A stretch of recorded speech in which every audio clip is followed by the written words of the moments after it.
नमस्कार दोस्तों, स्वागत है आपका अपने YouTube channel online GS by Gunjan में। दोस्तों, कल हम लोग यूजीसी नेट जून 2014 के सेकंड पेपर भूगोल को हल किए थे। आज हम लोग यूजीसी नेट जून 2014 के थर्ड प्रश्न पत्र भूगोल में पूछे गए 75 प्रश्नों को हल करेंगे, जो कि ऑफिशियल आंसर की पर आधारित है। जो आयोग ने सही माना है उसी को हम बताएंगे और उसका अच्छे से विश्लेषण करेंगे। तो आइए हम लोग शुरू करते हैं, ज़्यादा समय ना लेते हुए। भूगोल प्रश्न पत्र तृतीय जून 2014। इसमें देखिए, पहला प्रश्न है, पेडिमेंट रचना का पार्श्वी समतलन सिद्धांत किसके द्वारा प्रतिपादित किया गया है। इसमें 4 विकल्प दिया गया है। ए लासन, बी डेविस, सी गिलबर्ट, डी मैगगी। तो सभी लोग जानते हैं पेडिमेंट रचना का पार्श्वी समतलन सिद्धांत गिलबर्ट महोदय द्वारा दिया गया है। यानी पहले प्रश्न का सही उत्तर ऑप्शन नंबर सी आयोग ने सही माना है। इसके बाद दूसरा महत्वपूर्ण प्रश्न देखिए, सूची फर्स्ट को सूची सेकंड के साथ सुमेलित करें और नीचे दिए गए कूटों से सही उत्तर का चयन करें। इसमें सूची फर्स्ट में पुस्तकें दिया गया है, सूची सेकंड में लेखक दिया गया है। इसमें देखिए, पुस्तकें में ए जियोमॉर्फोलॉजी, बी असेसिन geomorphology, C physical geography, D an outline of geomorphology. लेखक में देखिए, पहला बुड्रीज एवं मार्गन, दूसरा स्टालर, तीसरा लोबेक, चौथा ड्यूरी। तो इस प्रश्न का सही उत्तर ऑप्शन नंबर ए आयोग ने सही माना है। यानी ए का तीसरा, बी का चौथा, सी का दूसरा, डी का पहला सही है। इसके बाद तीसरा महत्वपूर्ण प्रश्न देखिए मित्रों, ये जो शुरुआती प्रश्न आप लोग देख रहे हैं, यह यूजीसी नेट के सिलेबस में जियोमॉर्फोलॉजी से पूछे गए महत्वपूर्ण प्रश्न हैं। और जियोमॉर्फोलॉजी तैयार करने के लिए आप लोग सविंदर सिंह की पुस्तक को फॉलो कर सकते हैं, जो वसुंधरा प्रकाशन इलाहाबाद से प्रकाशित होती है। उसमें विस्तार पूर्वक जियोमॉर्फोलॉजी को बताया गया है। इसके बाद देखिए, इसमें तीसरा महत्वपूर्ण प्रश्न, निम्नलिखित में से कौन सा दृढ़ रूप से अनुमानित भ्रंश सक्रिय कगार है। इसमें 4 विकल्प दिए गए हैं। ए भ्रंश के पार अध्यारोपित अपवाह, बी शैल प्रतिरोध और स्थलाकृतिक रूपों के बीच दुर्बल सहसंबंध, सी बारंबार तीव्र भूकंप, डी कगार के सहारे अनिर्धारित वास्तविक भ्रंश समतल। मित्रों, इस प्रश्न का सही उत्तर आयोग ने ऑप्शन नंबर ए भ्रंश के पार अध्यारोपित अपवाह को सही माना है। इसके बाद चौथा महत्वपूर्ण प्रश्न देखिए, झीलमाला ठेठ रूप से किसकी विशेषताएं हैं। इसमें 4 विकल्प हैं। ए लावा मैदान, बी गिरिपाद यानी पीडमांट कहा जाता है, सी मरुस्थल, डी हिमानी द्रोणिका। तो मित्रों, इस प्रश्न का सही उत्तर ऑप्शन नंबर डी हिमानी द्रोणिका सही है। इसके बाद पांचवा महत्वपूर्ण प्रश्न देखिए, सूची फर्स्ट को सूची सेकंड के साथ सुमेलित करें और नीचे दिए गए कूटों से सही उत्तर का चयन करें। इसमें देखिए, एक तरफ कंदरा निर्माण सिद्धांत को बताया गया है और दूसरी तरफ विद्वान है। कंदरा निर्माण सिद्धांत में देखिए, ए 2 चक्रीय सिद्धांत, बी जल स्तर सिद्धांत, सी स्थैतिक जलखंड सिद्धांत, डी अतिक्रमण सिद्धांत। विद्वान में देखिए, पहला डेविस, दूसरा गार्नर, तीसरा मालोट, चौथा स्वीनर्टन।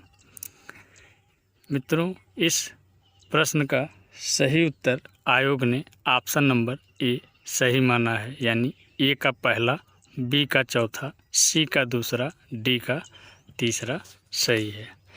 इसके बाद छठा महत्वपूर्ण प्रश्न देखिए, निम्नलिखित में से कौन सी प्रक्रिया हिमीय अपरदन के संदर्भ में विशिष्ट स्थान रखती है। इसमें 4 विकल्प हैं। ए उत्पाटन, बी जलीयकृत, सी अपवाहन, डी संक्षारण। तो इस प्रश्न का सही उत्तर ऑप्शन नंबर ए उत्पाटन सही होगा, जिसे आयोग ने भी माना है। इसके बाद 7वां महत्वपूर्ण प्रश्न देखिए, नीचे 2 कथन दिए गए हैं। एक को अभिकथन ए और दूसरे को कारण आर का नाम दिया गया है। नीचे दिए गए कूटों से सही उत्तर का चयन कीजिए। अभिकथन ए, चट्टानों का गहन रासायनिक अपक्षय आर्द्र उष्णकटिबंधीय क्षेत्रों की उत्कृष्ट विशेषता है। कारण आर देखिए, रासायनिक अपक्षय की तीव्रता जल की प्रचुरता तथा उच्च वायु तापमानों पर काफ़ी हद तक निर्भर करती है। इसमें कूट देखिए, ए और आर दोनों सत्य हैं और आर ए की सही व्याख्या है।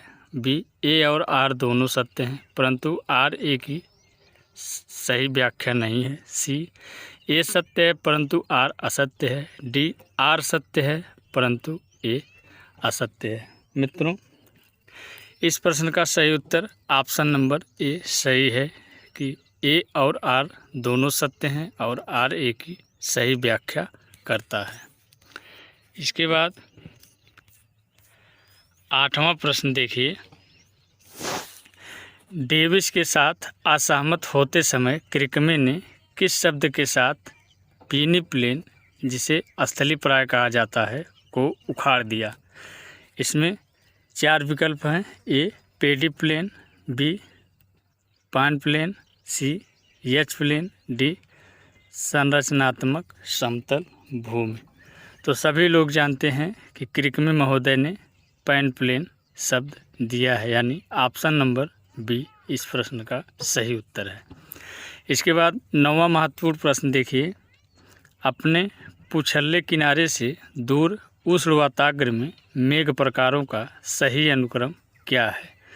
इसमें 4 विकल्प हैं। ए, मध्यस्तरी, वर्षा स्तरी, पच्छाव, पच्छाव स्तरी। बी, पच्छाव स्तरी, वर्षा स्तरी, मध्य स्तरी, पच्छाव।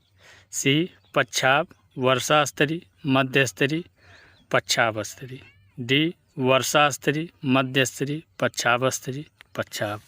तो इस प्रश्न का सही उत्तर ऑप्शन नंबर डी, वर्षा स्तरी, मध्य स्तरी, पच्छाव स्तरी, पच्छाव आयोग ने सही माना है। मित्रों, प्रश्न संख्या 9 से क्लाइमेटोलॉजी यानी जलवायु विज्ञान से प्रश्न पूछे जा रहे हैं और जलवायु विज्ञान को तैयार करने के लिए आपको सविंदर सिंह की ही पुस्तक, जो कि बहुत ही अच्छी एवं सरल शब्दों में लिखी गई है, उसको आप लोग फॉलो करिए। इसके बाद 10वां महत्वपूर्ण प्रश्न देखिए, पछुआ हवाएं किसका उदाहरण है? इसमें 4 विकल्प हैं। ए, समष्टि वायुमंडलीय गतियाँ, बी, बवंडर, सी, सूक्ष्म पैमाने की वायुमंडलीय गतियाँ, डी, झोंका।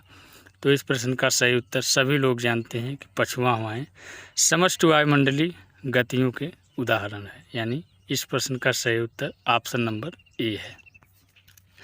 इसके बाद 11 नंबर प्रश्न देखिए, सूची फर्स्ट को सूची सेकंड के साथ सुमेलित करें और नीचे दिए कूटों से सही उत्तर का चयन करें। सूची फर्स्ट और सूची सेकंड दिया गया है। सूची फर्स्ट में देखिए, ए, ऊंचाई के साथ तापमान गिरता है। बी, रेडियो तरंगे वापस पृथ्वी पर परावर्तित करता है।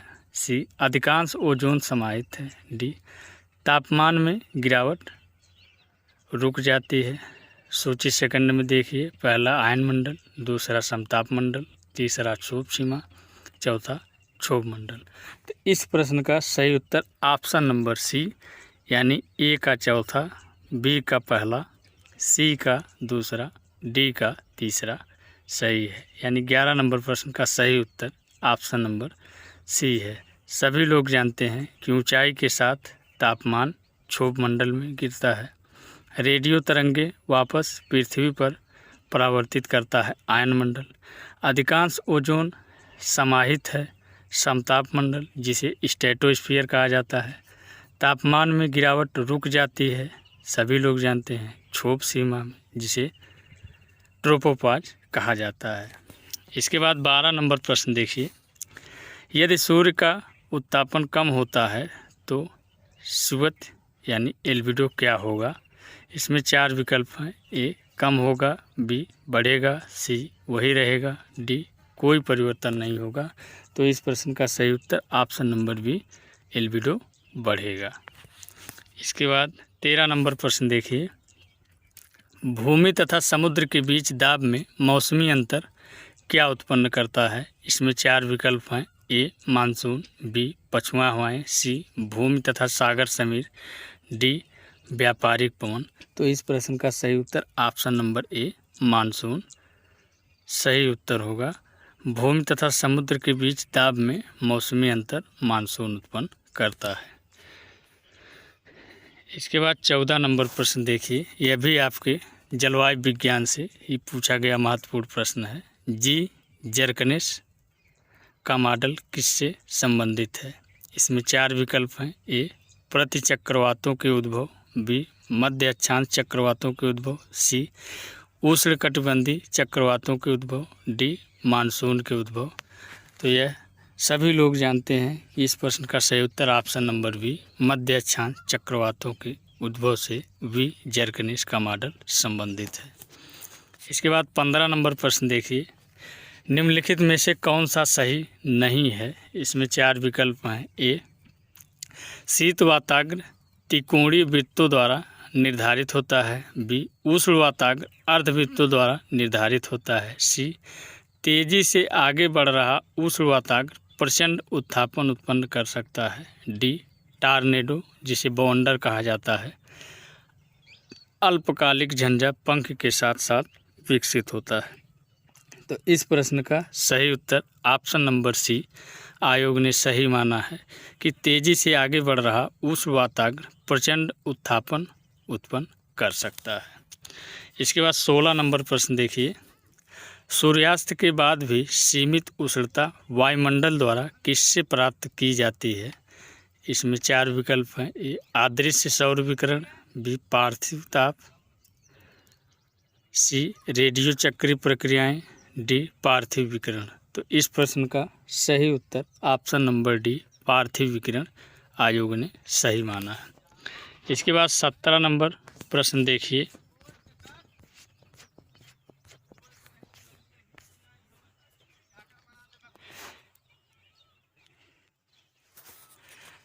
इसके बाद 17 नंबर प्रश्न देखिए, नीचे 2 कथन दिए गए हैं। एक को अभिकथन ए और दूसरे को कारण आर का नाम दिया गया है। नीचे दिए कूटों से सही उत्तर का चयन करें। अभिकथन ए घास और अन्य वनस्पति वर्धक आवरण सेलवा क्षेत्र तक सीमित हैं। कारण आर देखिए वृक्षों के पृथक छत्र संलीन हो वन तल के ऊपर गहन छतरी निर्मित करते हैं। इसमें कूट दिया गया है। ए और आर दोनों सत्य हैं और आर ए की सही व्याख्या है। बी ए और आर दोनों सत्य हैं परंतु आर ए की सही व्याख्या नहीं है। सी ए सत्य है परंतु आर असत्य है। डी आर सत्य है परंतु ए असत्य है। तो इस प्रश्न का सही उत्तर आयोग ने ऑप्शन नंबर ए सही माना है कि दोनों स्टेटमेंट सही हैं और दोनों स्टेटमेंट सही हैं और दोनों आपस में व्याख्या करते हैं। यानी इस प्रश्न का सही उत्तर ऑप्शन नंबर ए और आर दोनों सत्य हैं और आर ए की सही व्याख्या है। इसके बाद 18 नंबर प्रश्न देखिए,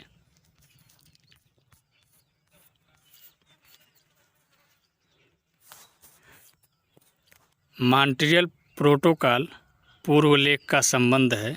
ए वैश्विक उष्मीकरण से, बी ओजोन निःशेषण से, सी वायु प्रदूषण से, डी जल प्रदूषण से। तो इस प्रश्न का सही उत्तर ऑप्शन नंबर बी ओजोन निःशेषण से मॉन्ट्रियल प्रोटोकॉल संबंधित है। 19 नंबर प्रश्न देखिए, क्योटो प्रोटोकॉल का उद्देश्य ग्रीन हाउस गैस की उत्सर्जन को कब तक कम करने का था? इसमें 4 विकल्प हैं। ए वर्ष 2010 तक 1995 के औसतन स्तर से 10% नीचे लाना, बी वर्ष 2012 तक 1998 के औसतन स्तर से 8% नीचे लाना, सी वर्ष 2009 तक 1997 के औसतन स्तर से 20% नीचे लाना, डी वर्ष 2012 तक 1990 के औसतन स्तर से 5% नीचे लाना। तो इस प्रश्न का सही उत्तर सभी लोग जानते हैं ऑप्शन नंबर डी वर्ष 2012 तक 1990 के औसतन स्तर से 5% नीचे लाना क्योटो प्रोटोकॉल का उद्देश्य ग्रीन हाउस गैस उत्सर्जन के संदर्भ में कम करने के लिए था। इसके बाद 20 नंबर प्रश्न देखिए, मरुद्भिद वनस्पति निम्न में से किसके विरुद्ध जीवित रह सकती है? इसमें 4 विकल्प दिए गए हैं। ए उच्च तापमान, बी अतिशीत, सी आर्द्रता, डी सूखा परिस्थिति। तो इस प्रश्न का सही उत्तर ऑप्शन नंबर डी सूखा परिस्थिति आयोग ने सही उत्तर माना है। मित्रों, ये जो प्रश्न हम लोग हल कर रहे हैं 19, 20, 21, ये सभी प्रश्न पर्यावरण भूगोल यानी इन्वायरमेंट ज्योग्राफी से पूछे गए महत्वपूर्ण प्रश्न हैं। इसको तैयार करने के लिए आप सविंदर सिंह की किताब या परीक्षा वाणी की पर्यावरण एवं पारिस्थितिकी करके एक पतली सी किताब आती है, उसको फॉलो कर सकते हैं। इसके बाद 21 नंबर प्रश्न देखिए, निम्नलिखित कथनों पर विचार करें। पहला कथन है ओजोन अधिकांशतया समताप मंडल में पाया जाता है, सही है। दूसरा, ओजोन की परत पृथ्वी की सतह से 55 से 75 किलोमीटर ऊपर स्थित रहता है, यह गलत है। तीसरा, ओजोन सूर्य से पराबैंगनी किरणों को अवशोषित करता है, यह सही है। और चौथा कथन है पृथ्वी पर जीवन के लिए ओजोन की परत का कोई महत्व नहीं है, यह गलत है। तो उपयुक्त कथनों में से कौन सा सही है? इसमें 4 विकल्प दिया गया है। ए पहला और तीसरा, बी दूसरा और चौथा, सी दूसरा और तीसरा, डी पहला और चौथा। तो इस प्रश्न का सही उत्तर ऑप्शन नंबर ए पहला और तीसरा कथन सही है। इसके बाद 22 नंबर प्रश्न देखिए, नीचे 2 कथन दिए गए हैं, एक को अभिकथन ए और दूसरे को कारण आर का नाम दिया गया है। नीचे दिए गए कूटों से सही उत्तर का चयन करें। अभिकथन ए भूमध्यवर्ती क्षेत्र में महासागरीय लवणता कम होती है, आर कारण दिया गया है। भूमध्यवर्ती क्षेत्र की विशेषताएं भारी वर्षा, मेघाच्छन्नता और आर्द्रता हैं। इसमें कूट में दिया गया है ए और आर दोनों सत्य हैं और आर ए की सही व्याख्या है। बी ए और आर दोनों सत्य हैं और आर ए की सही व्याख्या नहीं है। सी ए सत्य है परंतु आर असत्य है। डी ए असत्य है परंतु आर सत्य है। तो इस प्रश्न का सही उत्तर ऑप्शन नंबर ए और आर दोनों सत्य हैं और आर ए की सही व्याख्या करता है। इसके बाद 23 नंबर प्रश्न देखिए, क्रमबद्ध भूगोल को सैद्धांतिक क्षेत्रों में चले जाना चाहिए और क्षेत्रीय भूगोल को सामान्य खोज के लिए न कि अनन्य अध्ययनों की खोज के लिए जाना चाहिए। यह कथन किसका है? मित्रों, यहाँ से आपके जियोग्राफिकल थॉट यानी भौगोलिक चिंतन से प्रश्न शुरू हैं और भौगोलिक चिंतन तैयार करने के लिए आपको माजिद हुसैन सर की पुस्तक को फॉलो करना चाहिए, जो कि बहुत ही सरल एवं आसान भाषा में लिखी गई है। इसमें 4 विकल्प हैं, A Richard Hartshorne, B Isaiah Bowman, C William Bunge, D Peter Haggett. तो इस प्रश्न का सही उत्तर option number C William Bunge आयोग ने सही माना है। इसके बाद 24 नंबर प्रश्न देखिए,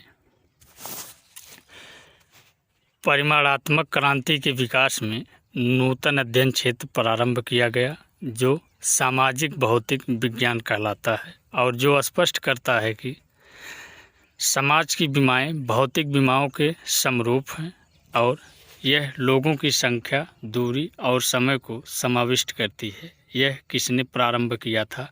इसमें 4 विकल्प हैं, A J Q. Stewart, B Edward Ullman, C W L. Garrison, D William Vansters, D William Vansters. इस प्रश्न का सही उत्तर ऑप्शन नंबर ए आयोग ने सही माना है कि जे.क्यू. स्टीवार्ट। इसके बाद 25 नंबर प्रश्न देखिए, नीचे 2 कथन दिए गए हैं, एक को अभिकथन ए और दूसरे को कारण आर का नाम दिया गया है। अभिकथन ए देखिए, परिमाणात्मक क्रांति का मुख्य जोर भूगोल में नियम निर्माण, मॉडल निर्माण और सिद्धांतीकरण को लाना है। कारण आर देखिए, द्वितीय विश्व युद्ध के बाद युवा भूगोलवेत्ताओं को समझ आया कि आनुभविक, विवरणात्मक और गजेटियर, जिसे भौगोलिकी कहा जाता है, प्रकार के भूगोल को साहित्य की भाषा के बजाय गणितीय भाषा के उपयोग द्वारा त्यागा जाए। नीचे दिए गए कूटों से सही उत्तर का चयन करें। कूट ए सही है परंतु आर गलत है। बी ए गलत है परंतु आर सही है। सी ए और आर दोनों सही हैं और आर ए की सही व्याख्या है।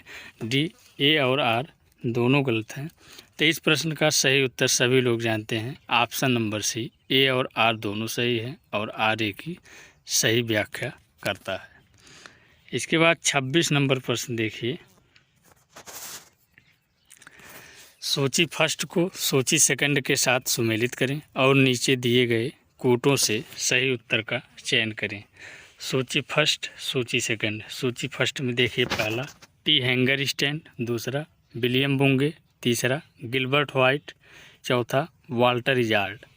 इसके बाद सूची सेकंड देखिए सैद्धांतिक भूगोल, बी नव परिवर्तनों का भौगोलिक प्रसार, सी क्षेत्रीय विश्लेषण की पद्धतियाँ, डी बाढ़ के प्रति मानव की प्रक्रियाएं। तो इस प्रश्न का सही उत्तर ऑप्शन नंबर ए आयोग ने सही माना है, यानी ए का दूसरा, बी का 1, सी का 4, डी का तीसरा, यानी कि टी हैंगर स्टैंड नव परिवर्तनों का भौगोलिक प्रसार से संबंधित हैं। विलियम बुंगे सैद्धांतिक भूगोल से संबंधित हैं।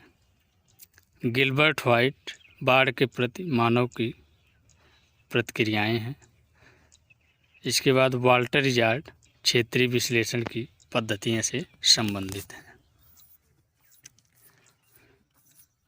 इसके बाद 27 नंबर प्रश्न देखिए।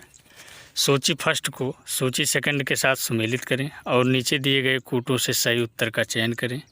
इसमें सूची फर्स्ट में देखिए पहला ऑटो स्लूटर, दूसरा वान रिस्थोफेन, तीसरा ऑस्कर पैसेल, चौथा फ्रेडरिक रेटिजेल। सूची सेकंड में देखिए पॉलिटिकल जियोग्राफी, बी दास आइसलैंड, सी चीन का अध्ययन, डी भूदृश्य के दृश्यगत विषय वस्तु। तो इस प्रश्न का सही उत्तर सभी लोग जानते हैं कि ऑप्शन नंबर बी आयोग ने सही माना है और वह सही भी है। ऑटो स्लूटर भूदृश्य के दृश्यगत विषय वस्तु से संबंधित है। वान रिस्थोफेन चीन के अध्ययन से संबंधित हैं। ऑस्कर पैसेल दास आइसलैंड से संबंधित हैं और फ्रेडरिक रेटिजेल पॉलिटिकल जियोग्राफी से संबंधित हैं। और फ्रेडरिक रेटिजेल को मानव भूगोल का पिता भी कहा जाता है। उन्होंने मानव भूगोल पर एंथ्रोपोजियोग्राफी नामक पुस्तक भी लिखी है। और वान रिस्थोफेन महोदय ने चीन के भूगोल और चीन के अध्ययन पर काफ़ी विश्लेषण किया है। इसके बाद 28 नंबर प्रश्न देखिए। भूगोल में मानववाद के बारे में कौन सा कथन सत्य नहीं है?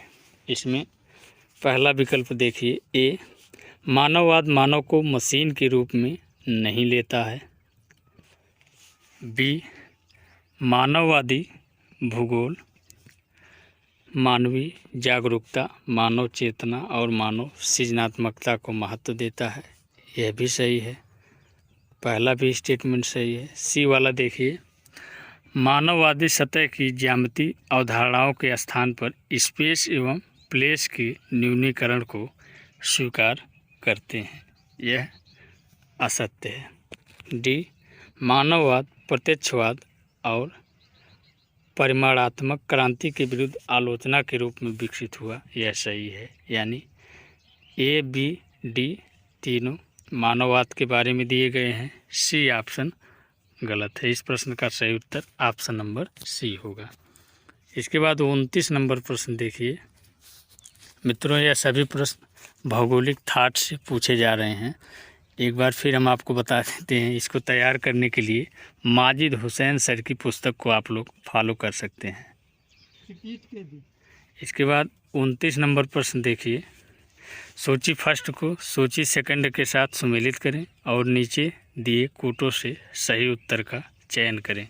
सूची फर्स्ट में दार्शनिक उपागम दिया गया है और सूची सेकंड में समर्थक दिया गया है। दार्शनिक उपागम में पहला देखिए आदर्शवादी, दूसरा घटना क्रिया विज्ञान संबंधी, तीसरा अत्यंतिक और चौथा कल्याण। इसमें समर्थक में देखिए ए राल्फ, बी हैरिस एवं गुल्के, सी स्मिथ, डी बुंगे। इसमें देखिए आदर्शवादी की विचारधारा हैरिस एवं गुल्के महोदय ने दिया है, यानी ए का दूसरा वाला सही होगा। इसमें देखिए 2 ऑप्शन दिया गया है। और कल्याणकारी भूगोल का संबंध स्मिथ महोदय से, यानी चौथा का तीसरा सही है। तो चौथा का तीसरा देखिए बी वाले ऑप्शन में है, इसलिए इस प्रश्न का सही उत्तर ऑप्शन नंबर बी सही होगा। यानी ए का दूसरा, बी का पहला, सी का चौथा, डी का तीसरा। ए का दूसरा मतलब आदर्शवादी हैरिस एवं गुल्के से संबंधित है।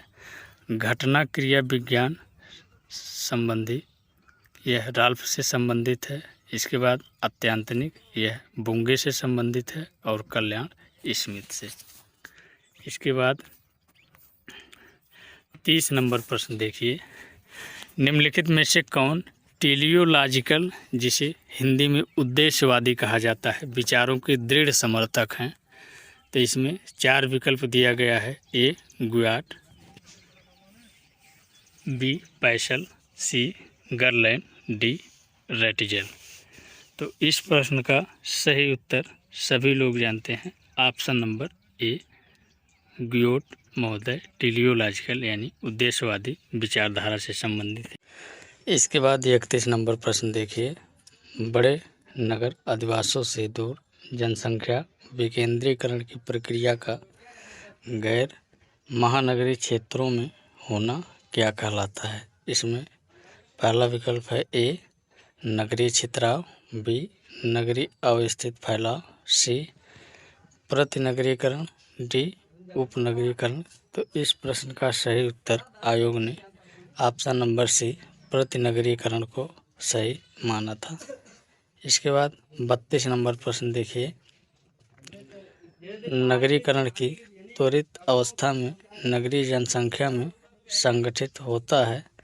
इसमें ए विकल्प है राज्य की कुल जनसंख्या का 70% से ज़्यादा, बी 25% से 70%, सी 10% से 25%, डी 10% से कम।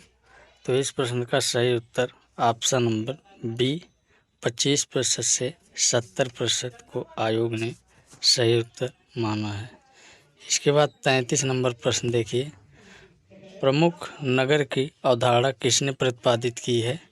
इसमें ए विकल्प जेफरसन, बी जिप, सी मम्फोर्ड, डी इस्जोबर्ग। तो इस 33 नंबर प्रश्न का सही उत्तर सभी लोग जानते हैं कि ऑप्शन नंबर ए मार्क जेफरसन ने प्रमुख नगर की अवधारणा प्रस्तुत की थी। इसके बाद 34 नंबर प्रश्न देखिए, नीचे 2 कथन दिए गए हैं, एक को अपकथन ए और दूसरे को कारण आर का नाम दिया गया है। नीचे दिए गए कूटों से सही उत्तर का चयन करें। अपकथन ए देखिए, क्रिस्टालर के मॉडल की अपेक्षा लाश का मॉडल कम प्रतिबंधात्मक है। कारण आर देखिए, लाश प्रत्येक कार्य का पृथक परास, पृथक सीमा और पृथक षटकोणीय भीतरी प्रदेश मानता है। इसमें कूट में दिया गया है ए विकल्प, ए और आर दोनों सत्य हैं और आर एक ही सही व्याख्या है। बी ए और आर दोनों सत्य हैं परंतु आर एक ही सही व्याख्या नहीं है। सी ए सत्य है परंतु आर असत्य है। डी ए असत्य है परंतु आर सत्य है। तो इस 34 नंबर प्रश्न का सही उत्तर ऑप्शन नंबर ए सही होगा कि ए और आर दोनों सत्य हैं और आर एक ही सही व्याख्या है। इसके बाद 35 नंबर प्रश्न देखिए, निम्नलिखित में से कौन सी अवस्था जननांग संक्रमण या परिवर्तन की दूसरी अवस्था को चित्रांकित करती है? इसमें ये विकल्प है निम्न जन्म दर उच्च मृत्यु दर, बी उच्च जन्म दर उच्च मृत्यु दर, सी उच्च जन्म दर ह्रासमान मृत्यु दर, डी निम्न जन्म दर निम्न मृत्यु दर। तो इस प्रश्न का सही उत्तर सभी लोग जानते हैं कि ऑप्शन नंबर सी उच्च जन्म दर एवं ह्रासमान मृत्यु दर जननांग संक्रमण की दूसरी अवस्था की प्रमुख विशेषता है। इसके बाद 36 नंबर प्रश्न देखिए, मैचिंग कराना है। सूची फर्स्ट को सूची सेकंड के साथ सुमेलित करें और नीचे दिए गए कूटों से सही उत्तर का चयन करें। इसमें देखिए सूची फर्स्ट में पुस्तकें दिया गया है, सूची सेकंड में लेखक हैं। पुस्तकें में ये देखिए the nature of geography, B the urban questions, C social justice and the city, D locational analysis in human geography.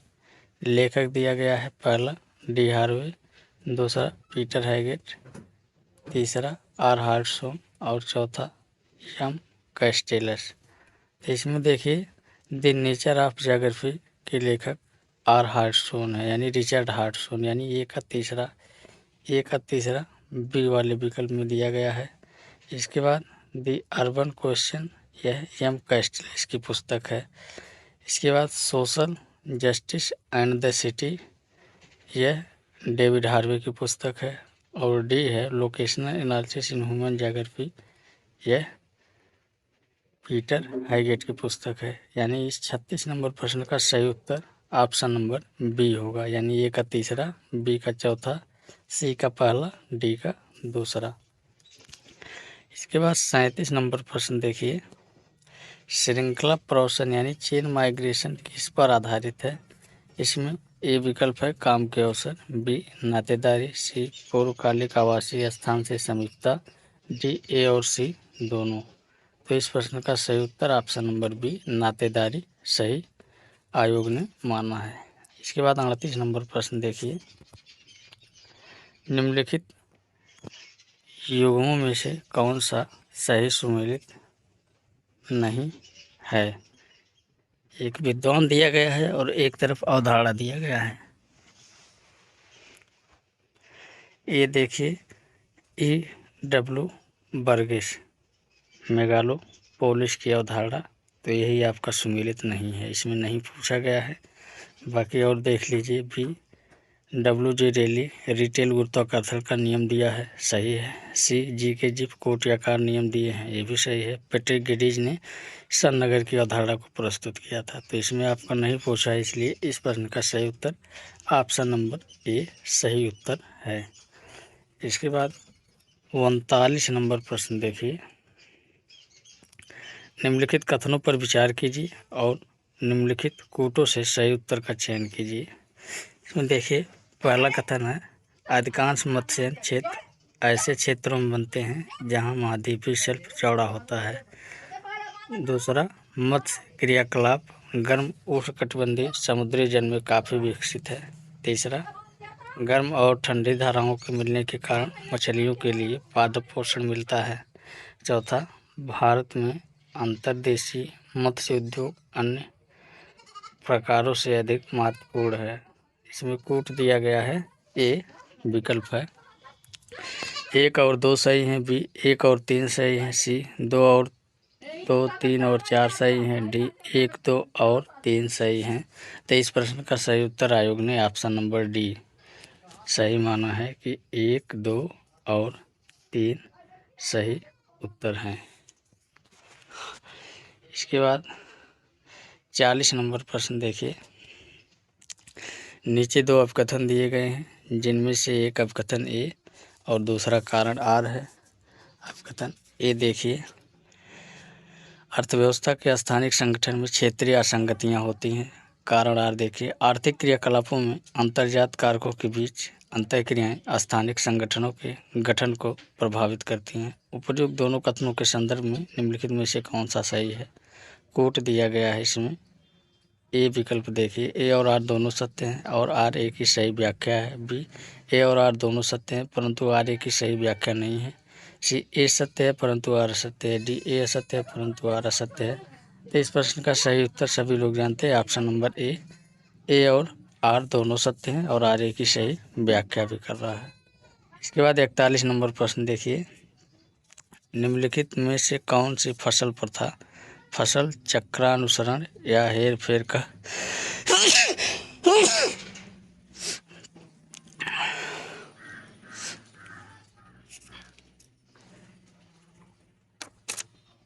इसके बाद 41 नंबर प्रश्न देखिए, निम्नलिखित में से कौन सी फसल प्रथा फसल चक्रानुसरण या हेर फेर का संकेत करती है। ए विकल्प देखिए, एक ही खेत में भिन्न ऋतुओं में एक से ज़्यादा फसल की खेती करना। इसके बाद बी देखिए, एक ही खेत में भिन्न ऋतुओं में एक ही फसल लेना। सी, एक ही खेत में एक ही ऋतु में बहुत सी फसलें लेना। इसके बाद डी विकल्प देखिए, एक ही खेत में एक ऋतु में एक फसल लेना और अगली ऋतु में भिन्न फसल की खेती करना। तो इस प्रश्न का सही उत्तर ऑप्शन नंबर डी कि एक ही खेत में एक ऋतु में एक फसल लेना और अगली ऋतु में भिन्न फसल की खेती करना सही है।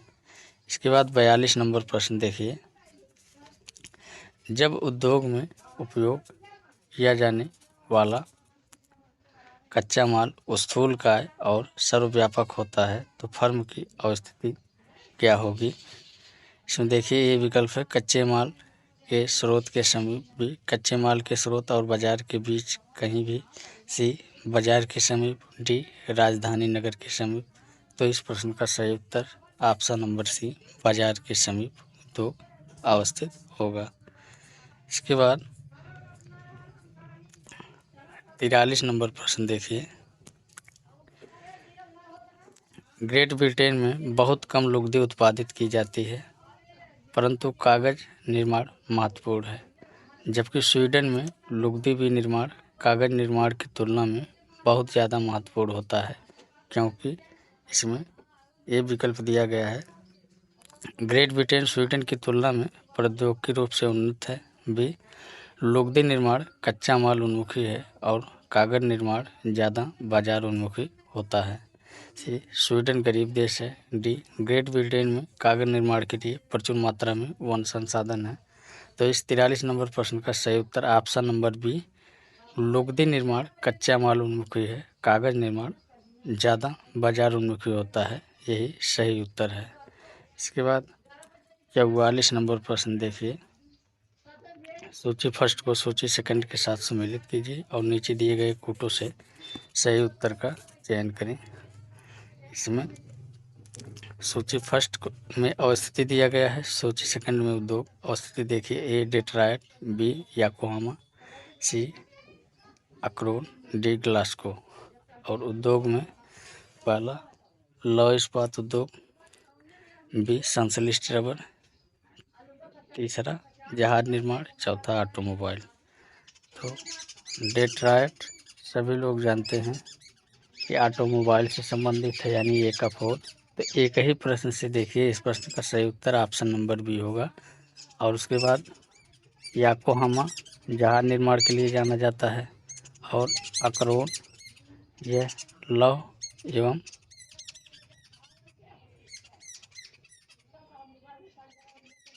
44 नंबर प्रश्न का सही उत्तर ऑप्शन नंबर बी होगा, यानी ए का 4, बी का 3, सी का 2 और डी का 1। इसके बाद 45 नंबर प्रश्न देखिए, आयतन भंग बिंदु वो स्थान है जहाँ, इसमें ये विकल्प है, बड़े आकार की और भारी या स्थूल वस्तुएं पीसी जाती हैं। बी, वस्तुएं परिवहन के एक तरीके से दूसरे को हस्तांतरित की जाती हैं। भारी या स्थूल वस्तुओं की पैकेजिंग बड़े पैमाने पर की जाती है। डी, स्थान भारी या स्थूल उत्पादों के परिवहन के लिए हैं। तो इस 45 नंबर प्रश्न का सही उत्तर ऑप्शन नंबर बी आयोग ने सही माना है। इसके बाद 46 नंबर देखिए, क्षेत्र का निम्नलिखित सड़क नेटवर्क आरेख पर विचार करें। उपयुक्त नेटवर्क के लिए सही समरूपता मैट्रिक्स का चयन करें। मित्रों, इस प्रश्न को आयोग ने डिलीट कर दिया था क्योंकि यह प्रश्न समझ में ही नहीं आ रहा है कि कहाँ से पूछा गया है और कैसे इसका उत्तर निकाला जाए। इसके बाद 47 नंबर प्रश्न देखिए, निम्नलिखित में से कौन सा सिद्धांत नीति उन्मुखी अवधारणाओं जैसे कि नोदक फर्म, अग्रगामी उद्योग और संचय पर बल देता है। इसमें ये विकल्प है, केंद्रीय स्थान सिद्धांत, बी औद्योगिक अवस्थिति का सिद्धांत, सी विकास ध्रुव सिद्धांत, डी स्थानिक संगठन का सिद्धांत। तो इस प्रश्न का सही उत्तर ऑप्शन नंबर सी विकास ध्रुव सिद्धांत आयोग ने सही उत्तर माना है। इसके बाद 48 नंबर प्रश्न देखिए, प्रकार्यात्मक क्षेत्रों के वास्तविक चित्रण के लिए कौन सी तकनीकों को सामान्यतः नियोजित किया जाता है? इसमें ये विकल्प है प्रवाह तथा गुरुत्वाकर्षण विश्लेषण, बी सरल सहसंबंध विश्लेषण, सी मिश्रित सूचकांक पद्धति विश्लेषण, डी श्रेणीकरण गुणांक पद्धति विश्लेषण। तो इस प्रश्न का सही उत्तर ऑप्शन नंबर ए प्रवाह तथा गुरुत्वाकर्षण विश्लेषण को आयोग ने सही उत्तर माना है। इसके बाद 49 नंबर प्रश्न देखिए, नाभिक प्रदेशों की पहचान करने में गुरुत्व सिद्धांत बताता है कि दो भौगोलिक बिंदुओं के बीच अंतःक्रिया सीधी संबंधित है। इसमें ए विकल्प है उनकी जनता से, बी उनकी दूरी से, सी उनके परिवहन के तरीके से, डी उनके अधिवास के आकार से। तो इस प्रश्न का सही उत्तर ऑप्शन नंबर ए उनकी जनता से संबंधित है, यह सही उत्तर है। इसके बाद 50 नंबर प्रश्न देखिए, सूची फर्स्ट को सूची सेकंड के साथ सुमेलित करना है। इसमें सूची फर्स्ट में क्षेत्रीय नियोजक दिया गया है और सूची सेकंड में भारत के लिए पहचाने मुख्य नियोजन क्षेत्रों की संख्या।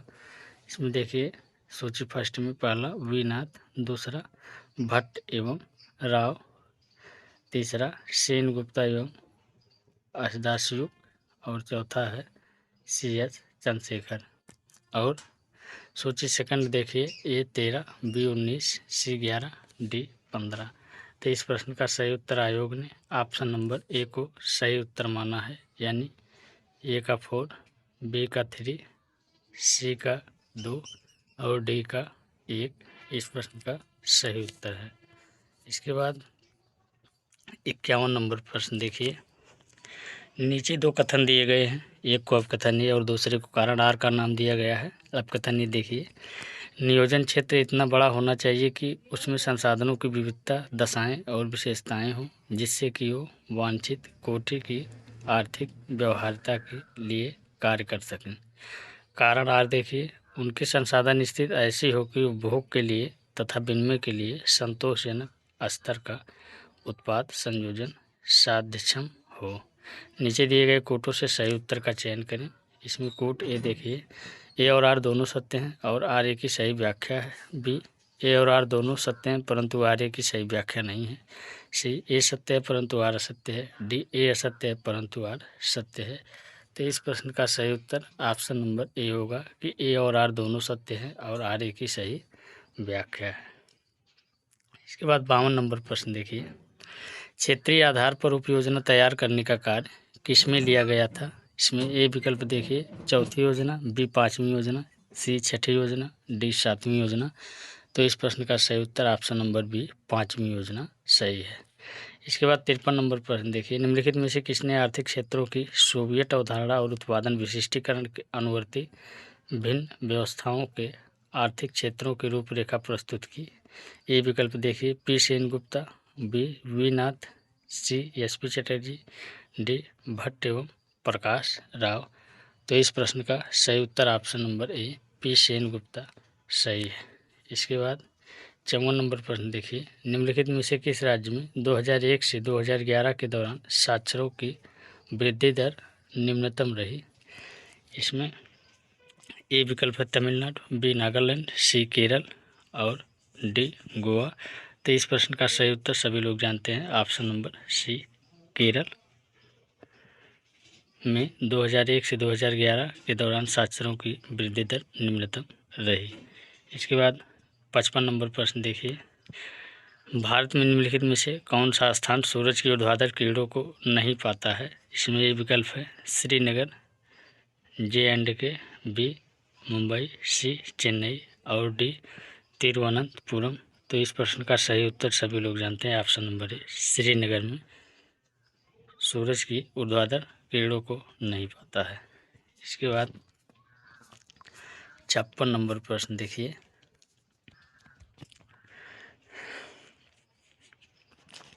निम्नलिखित में से कौन सा परमाणु ऊर्जा पावर संयंत्र तमिलनाडु में अवस्थित है? इसमें ये विकल्प है तारापुर, बी कोटा, सी कलपक्कम, डी नरौरा।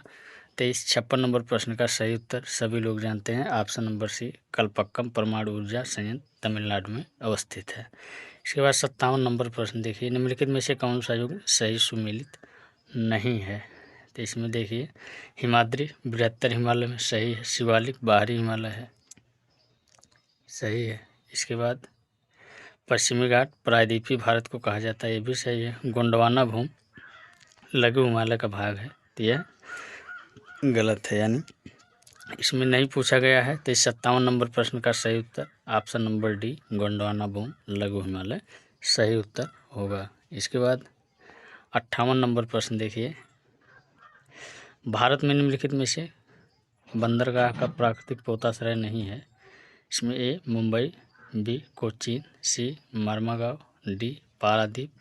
तो प्राकृतिक पोताश्रय नहीं है, तो ऑप्शन नंबर डी पारादीप इस प्रश्न का सही उत्तर होगा। इसके बाद 59 नंबर प्रश्न देखिए, योजना आयोग के अनुसार भारत में कृषि जलवायु क्षेत्रों की संख्या है। ए विकल्प है 12, बी 13, सी 14, डी 15। तो सभी लोग जानते हैं कि योजना आयोग ने भारतीय कृषि जलवायु को 15 भागों में बांटा है, यानी इस प्रश्न का सही उत्तर ऑप्शन नंबर डी है। 60 नंबर प्रश्न देखिए, भारत में मैग्नीज अयस्क का लगभग 3/4 भाग कहाँ पाया जाता है।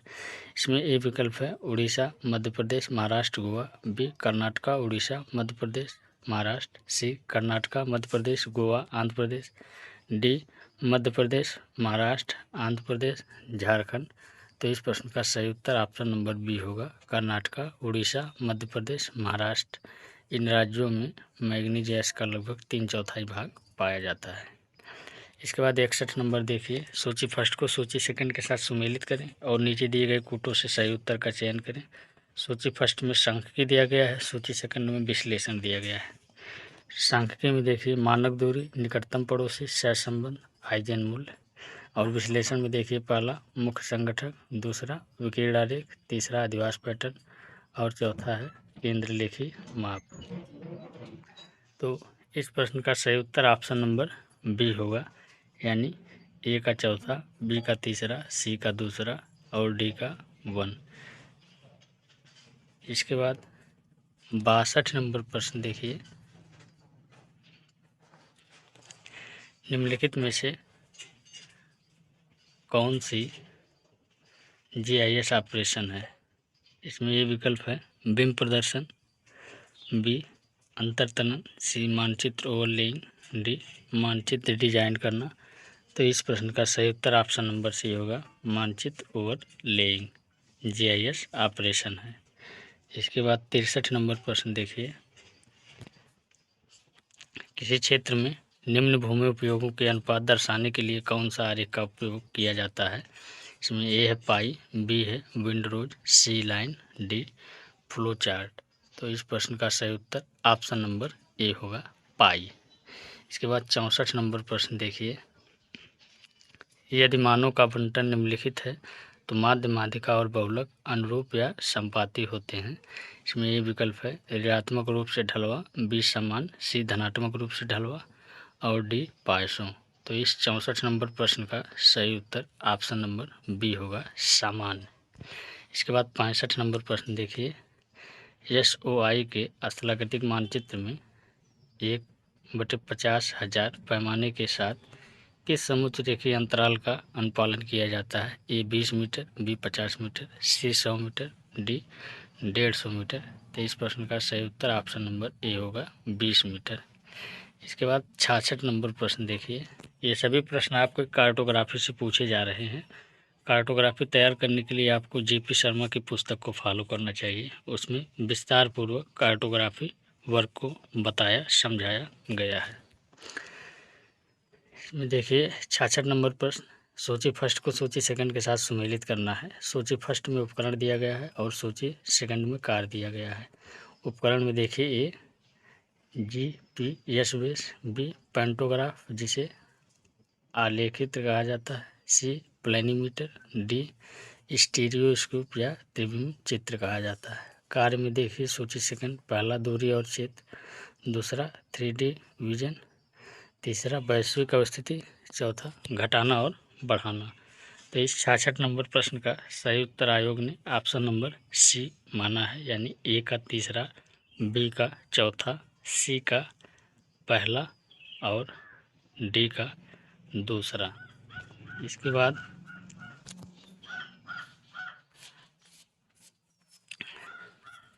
67 नंबर प्रश्न देखिए,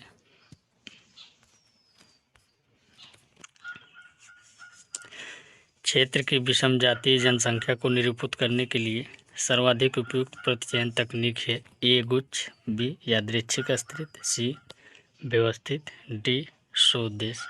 तो इस प्रश्न का सही उत्तर ऑप्शन नंबर बी होगा, यादृच्छिक स्तरित।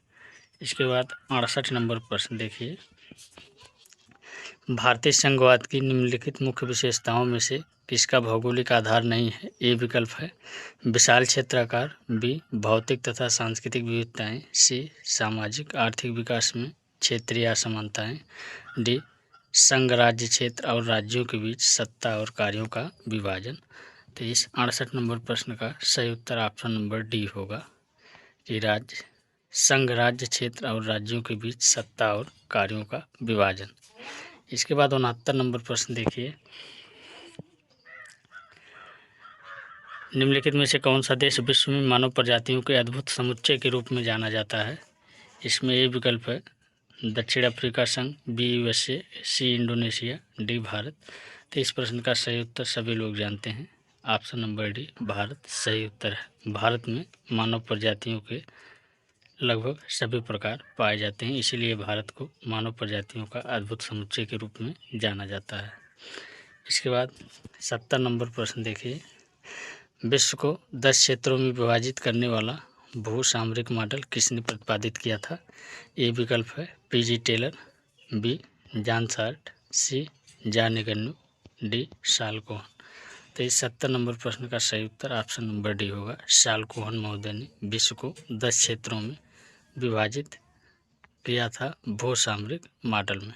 इसके बाद 71 नंबर प्रश्न देखिए, इसको भी सूची फर्स्ट के साथ सूची सेकंड को सुमेलित करना है। सूची फर्स्ट में प्रशासनिक इकाई का नाम दिया गया है और सूची सेकंड में देश का नाम दिया गया है। सूची फर्स्ट देखिए, ए जिला, बी विभाग, सी देश, डी क्राइस। इसके बाद देखिए सूची सेकंड में देश का नाम पहला फ्रांस, दूसरा भारत, तीसरा जर्मनी और चौथा ग्रेट ब्रिटेन। तो इस 71 नंबर प्रश्न का सही उत्तर ऑप्शन नंबर सी होगा, यानी ए का दूसरा यानी जिला भारत में पाया जाता है।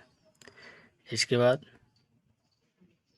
विभाग या फ्रांस में पाया जाता है और देश ग्रेट ब्रिटेन को कहा जाता है और क्राइस जर्मनी में पाया जाता है, यानी इस प्रश्न का सही उत्तर ऑप्शन नंबर सी होगा। इसके बाद 72 नंबर प्रश्न देखिए, निर्वाचन सीमाओं में परिवर्तनों की सफलता को मापने के लिए हम निम्नलिखित की संकल्पना का उपयोग करते हैं। ए प्रतिनिधित्व, बी दूर संविभाजन, सी वैध प्रतिभागिता, डी गैर वैध प्रतिभागिता। तो इस 72 नंबर प्रश्न का सही उत्तर ऑप्शन नंबर बी होगा, दूर संविभाजन इस प्रश्न का सही उत्तर है। 73 नंबर प्रश्न देखिए, भौगोलिक अध्ययनों में कल्याण उपागम के स्थानिक अंतरों पर बल दिया जाता है। ए सामाजिक आर्थिक विकास, बी विकास में सरकारी प्राइवेट प्रतिभागिता, सी अवसंरचनात्मक विकास, डी जीवन की गुणवत्ता। तो इस प्रश्न का सही उत्तर ऑप्शन नंबर डी होगा, जीवन की गुणवत्ता को कल्याण उपागम में शामिल किया जाता है। इसके बाद 74 नंबर प्रश्न देखिए, भूगोल में सांस्कृतिक घुमाव किसके लिए जिम्मेदार है।